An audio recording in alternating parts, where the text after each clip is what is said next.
He's ready to speak. We're not interested in his fantasy conversations. We're interested in whether he authorized or didn't authorize the shooting of our children. First, he should make that abundantly clear.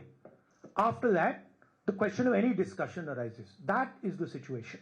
And that is what the opposition is demanding. That is what we've been demanding for the last 15 days. And that is what we are continuing to demand. The other thing I'd like to point out is the character of the Prime Minister and the Home Minister. For 15 days, neither of them has had the courage, and I'm saying courage and stressing courage, neither of them has had the courage to come to the House. Neither of them has had the guts to own up to what they have done.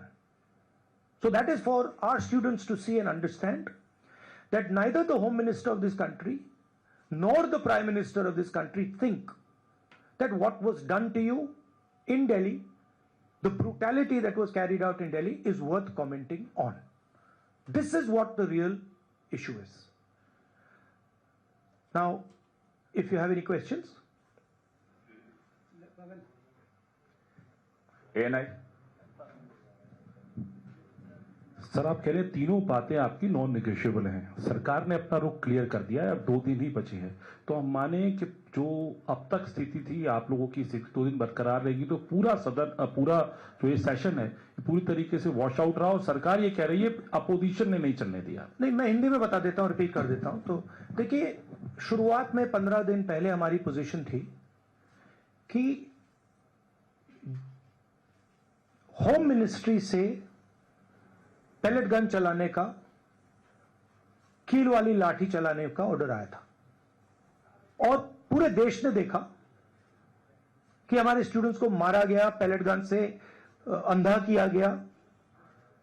हमारी पहली demand थी कि home minister आए और देश को clearly बता दें, या उन्होंने ऑर्डर दिया और वो कल्पेबल हैं और उन्होंने हमारे बच्चों पर गोली चलाई, युवाओं पर गोली चलाई, या उनको मालूम ही नहीं था और किसी और ने ऑर्डर दे दिया और फिर वो इनकॉम्पिटेंट है। और हमारा कहना था कि इस पर उनको स्टेटमेंट देनी चाहिए और हम उनका इस्तीफा मांग रहे हैं। सेकंड पॉइंट, जो हमारे स्टूडेंट्स पे दिल्ली में गोली चलाई गई, मारा गया, उसके लिए प्रधानमंत्री को अपोलोजाइज करना है। और तीसरी डिमांड, जो प्रधानमंत्री ने राम मंदिर ट्रस्ट पे अपने लोग बैठाए थे, जिन्होंने करोड़ों रुपए चोरी किए हैं सबके सामने, उस पर चर्चा हो। ये हमारे 3 डिस्कशंस थे। हमारा कहना नहीं था कि अमित शाह जी आके किसी भी सब्जेक्ट पे भाषण दे दें, जनरल चीजें आके बोल दे, हमें उसमें कोई इंटरेस्ट नहीं है, देश को भी इंटरेस्ट नहीं है। उनकी क्या ओपिनियन है, किसी को कोई इंटरेस्ट नहीं है उसमें। हम ये जानना चाहते हैं कि गोली किसने चलवाई, और अगर इन्होंने नहीं चलवाई तो होम मिनिस्ट्री ने किसने चलवाई, और कल्पेबिलिटी है या इनकॉम्पिटेंस है, ये हम समझना चाहते हैं।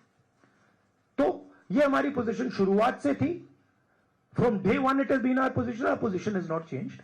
ये पूरा ड्रामा जो चल रहा है, अमित शाह का जो गुब्बारा फटा है उसको रिपेयर करने का, उसमें फिर से गैस भरने की कोशिश हो रही है, ठीक है। और वो गुब्बारा फट गया है, उसमें कोई मतलब गैस नहीं भरी जा सकती। Amit Shah does not have the courage, guts नहीं है उसमें कि वो पार्लियामेंट में आके हमारे सामने खड़ा हो जाए। 15 दिन उन्होंने ये दिखाया है, और ना नरेंद्र मोदी जी में गट्स है, ना अमित शाह जी में गट्स है।